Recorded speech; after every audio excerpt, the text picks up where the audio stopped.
Hello, Assalamualaikum semua. Hari ni hari Selasa. Jadi kita cuti. Pada masa ni kita beli baju Melayu. Kita dah pilih beberapa color. Ada warna rich brown, teal blue, fuchsia pink. Ni shortlisted lah. Jadi kita ni hari ni kita nak pergi ke butik Bulan Bintang untuk cari baju yang sesuai. Jadi kita tengok.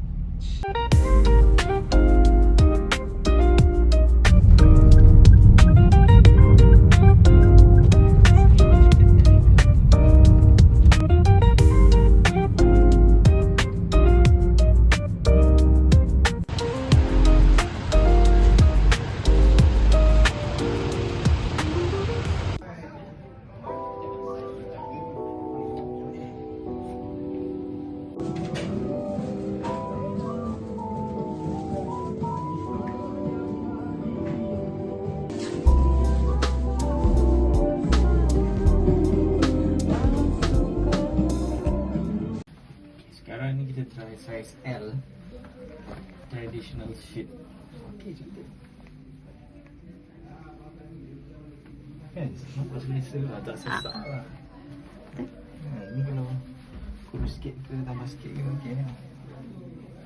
Selesa.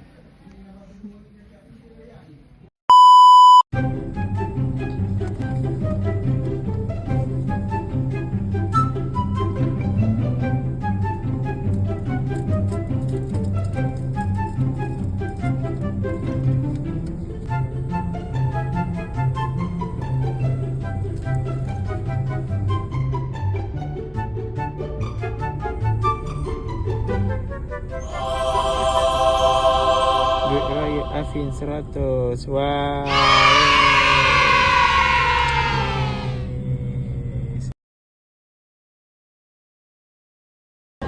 Nak makan apa tu?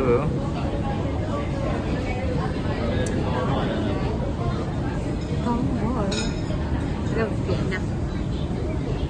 Hari ni kita minum green tea. So sini je. Dia ada 3 topping. Nak rasa. Sedap. Dia kurang manis. And green tea dia pekat. Okay, hari ni kita nak try